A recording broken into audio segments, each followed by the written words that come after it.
तो मुसलमानों, अब वो कयामत बहुत करीब आ गई है, दोबारा जिंदा करने का वक्त करीब आ गया। छोटी निशानियां पूरी हो गई, बड़ी निशानियों में हम दाखिल हो गए। उलमाए अरब कह रहे 4 बड़ी निशानियां हो गई। धुआं निकल गया 2010 में आइसलैंड में, 10 दिन तक धुआं निकला था। पूरा यूरोप, अमेरिका और फ्रांस सब जगह धुआं धुआं था और सारी दुनिया के एयरपोर्ट बंद हो गए थे 10 दिन तक। एक एक एयर कंपनी को रोजाना $200 मिलियन का नुकसान था।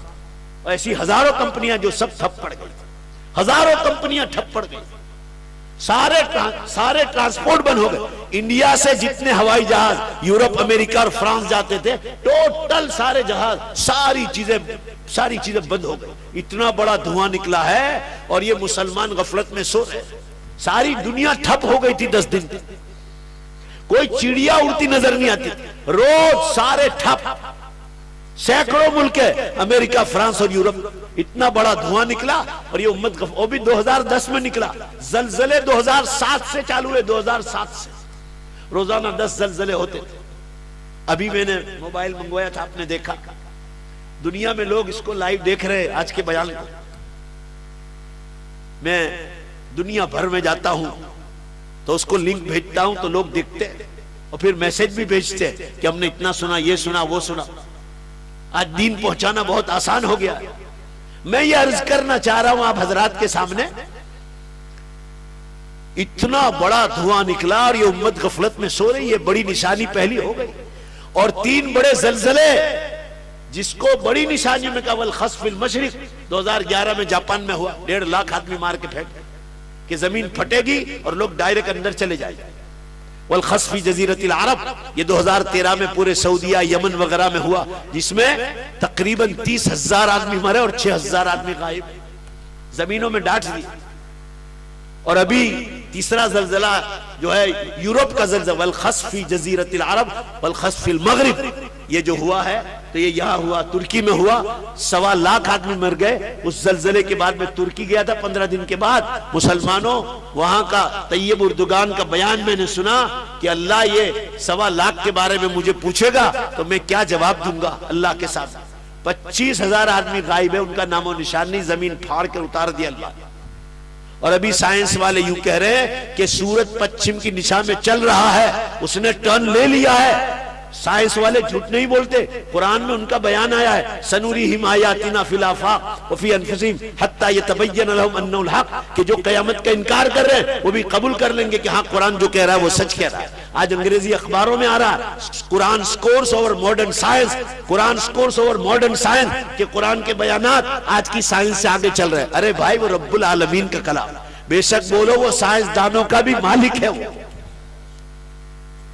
साइंस वाले यूं कह रहे 2037 में सूरज पश्चिम से निकलने का चांस हो चुका है। वो कोई हमारे खुदा नहीं, हमें यकीन करने की भी जरूरत नहीं, मगर इतना तो यकीन कबूल कर लिया ना कि 2037 में सूरज पश्चिम से निकलने का पूरा चांस, अगर इसी रफ्तार से चला था। अल्लाह चाहे तो 2040 में भी ला सकता, अल्लाह चाहे तो 2035 में भी ला सकता है। नबियों को भी तारीख कयामत की नहीं बतलाई, हम भी सिर्फ निशानियां बतला रहे कि अल्लाह के बंदो, दुनिया जाने वाली है, इसके भुक्के बुला देगा अल्लाह ताला।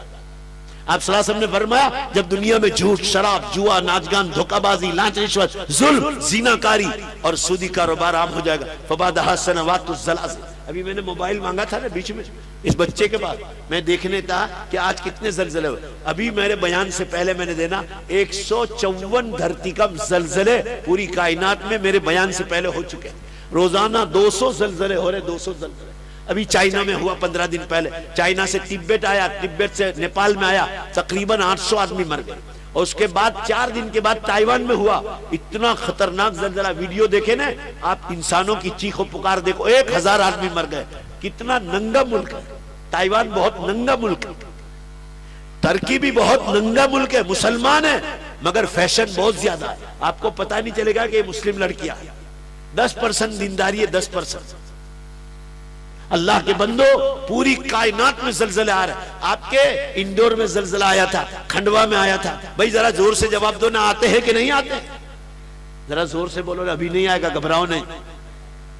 दुनिया भर में आता, हमारे गुजरात में आज की खबर है, कल शाम को पालनपुर से अहमदाबाद तक 3.4 का जलजला आया। पालनपुर से अहमदाबाद, कल की खबर।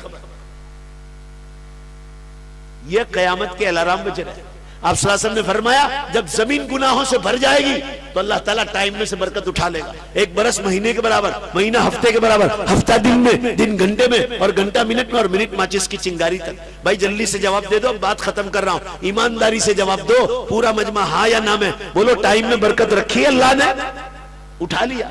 जुमा 8 दिन एक दिन की तरह आ रहा। अभी रमजान गया था, अभी रमजान वापस आ गया। अब समझ लो कयामत बहुत करीब है।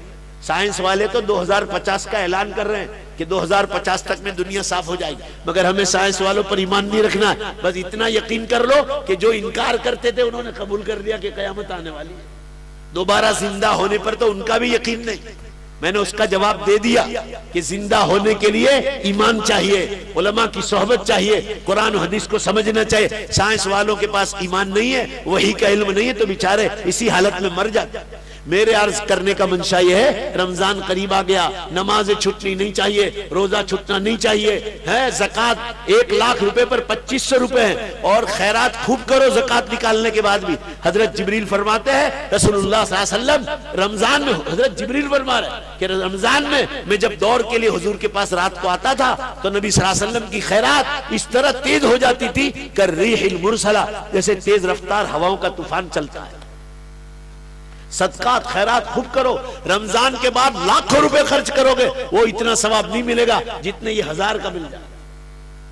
आपका पहला ज़कात का मुस्तहिक आपके गरीब रिश्तेदार, पहले गरीब रिश्तेदारों को दो, बेवा यतीमों को दो, लूले लंगड़ों को दो, और उसके बाद ये मदरसे वाले और स्कूल वाले जिसमें गरीब बच्चे पढ़ रहे हैं, आप उनकी स्कूल की फीस दो, कपड़े दो, खाने पीने का इंतजाम करो, उनके कंबल का इंतजाम करो, स्वेटर का इंतजाम करो। ये बड़ी नेकी का काम है। मदरसों में दोगे, वो हाफिज कुरान पढ़ेगा, तुम्हारी कब्रों में तुम झूमोगे, कब्रों में झूमोगे।